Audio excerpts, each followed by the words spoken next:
He didn't disappear without voice or name into the night. His story is complete.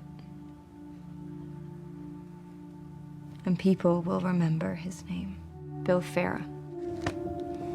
A murder at the end of the world has come to an end, and we've finally learned who killed Bill, Rohan, and Sean in a somewhat unsurprising finale. So let's break down this final episode, and then I'll share my thoughts on how I'm feeling after everything's wrapped up. So the show opens with a descent down the elevator to Andy and Lee's apartment 50 meters underground, where we find Martin, Zeba, Marius, Lume, and everyone down there waiting for them. Andy says he summoned them all there for a good reason, and that nobody is going back to the surface until he knows who has betrayed him. Lume says she knows she was invited to buy into the Ray AI tech, but Andy says he can't trust her for sure. David then reveals he was the one who attacked Darby and says he was just trying to stop her from hurting Lee. Andy unveils to the room that Darby had discovered the truth about Zoomer and that evidently even Lee didn't know, which I found really surprising. I thought Lee would definitely know. I mean, she clearly lied to Darby about her relationship with Bill,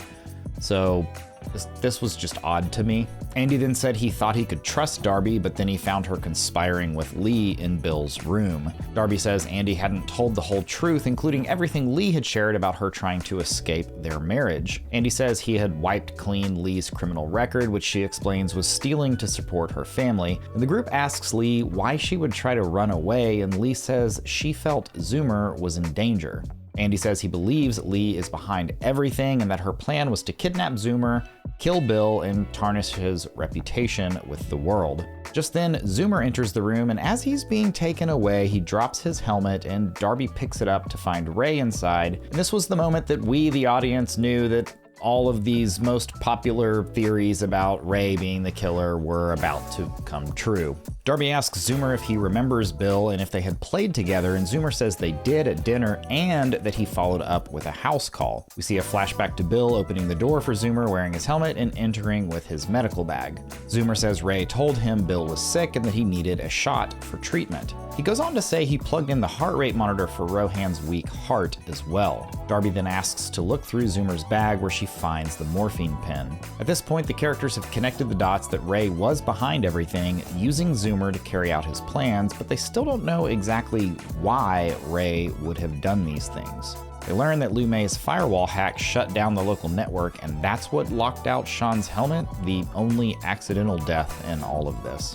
Personally, I wasn't crazy about all of this. I don't understand why the local network going down would cause that helmet to lock out. And I also don't quite understand why Sean's infection progressed so rapidly and she died and they didn't have the means to save her. This death is by far the most annoying in the whole show. Darby asks Ray why he thought Bill was a security threat but gets no answer. She turns to Andy and asks him to ask Ray the same question, but he tries to divert everyone by having Marius take them back upstairs to meet the police. Marius refuses, and Darby uses Oliver's deepfake app to trick Ray into playing back therapy recordings between Andy and Ray, when we hear Andy saying he wants to take Bill down a peg or two in order to teach him a lesson. He also tells Ray he wishes Bill were dead, and Ray interprets all of this as a threat to Ronson Industries. We learn the faulty programming that Bill was pointing to in Darby's book was the mating of the therapy bot and security tech, which ultimately created a monster. As Darby is connecting all the dots, Andy begins to choke her when Lee hits him over the head and he falls to the floor.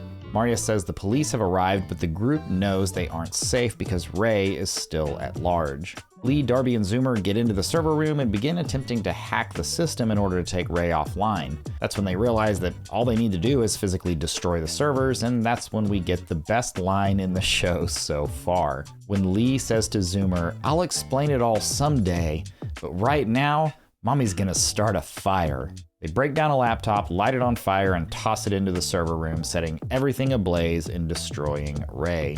Afterwards, Darby helps Lee and Zoomer escape through Bill's room in hopes of still catching Rohan's boat. We're told that everyone's deaths are under investigation, but the cases are held up in court because they don't know how to handle an AI killer. We see Darby doing a book reading of a new book titled Retreat, where she says she doesn't know if Lee and Zoomer made it, and that Bill said the killers don't matter, but the systems that keep creating them do. The show concludes as we see Lee and Zoomer making it to the lifeboat on the coast, shooting up a flare, and being rescued by Rohan's boat. Well, as many had predicted from the early episodes, there is really no big plot twist here at the end, and that what we all thought was going to happen is what happened. And before I share the rest of my thoughts, I do want to say I'll be covering all of my favorite shows in 2024 as well, including the new True Detective season kicking off in January.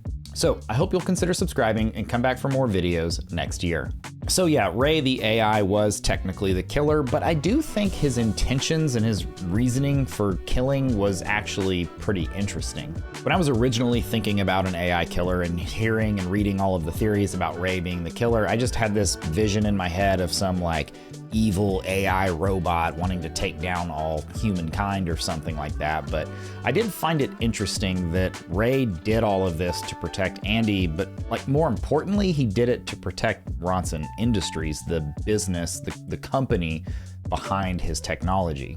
So while the AI being the bad guy or the tech being the bad guy isn't really a new or fresh idea, I did like that minor twist on the intent or the reason behind the AI's actions. I think I'm overall good with how the present day storyline wrapped up, with the exception of Sean's death, which I already talked about earlier. But honestly, what left me wanting more most of all was the Silver Doe Killer storyline. There were a lot of wild theories out there, like Darby's dad being the actual Silver Doe Killer, or that the guy didn't actually off himself, that somebody else was up there. And I'm not even necessarily saying I was hoping for any of that. But now that the show has ended, I'm not really sure I like how everything ended there. I did actually say in a comment on one of my past videos that the entire purpose behind these flashbacks was just to get the audience to have a better connection with Bill and to understand his character more and his dynamic with Darby. That said, I do wish there had been a better tie-in from the flashbacks to the present day storyline, and something better than just the circling of the conversation they had had in the bathtub about faulty programming. I felt like that was kind of weak. There was a lot of potential to tie these two stories together that we didn't quite get. Perhaps the most interesting thing of all for me is that I'm most irritated about not knowing why Eva was taking an oxygen tank into Lee's room all the way back in episode 1. I understand that writers create red herrings for a reason, to distract us, but I just don't understand this one. And honestly, I kind of wish I had the answer to that mystery more than who killed Bill. This one's gonna bother me for a long time. Maybe you know the answer. Do you know why Eva took an oxygen tank into Lee's room and also a full plate of food to some people that were about to go to a dinner party? It just doesn't add up. So yeah, let's get some new theories going on this down in the comments. All right, that'll do it for this breakdown. I hope to see you at the live stream after we've all had a couple days to let this digest. Thanks for watching. We'll see you next time.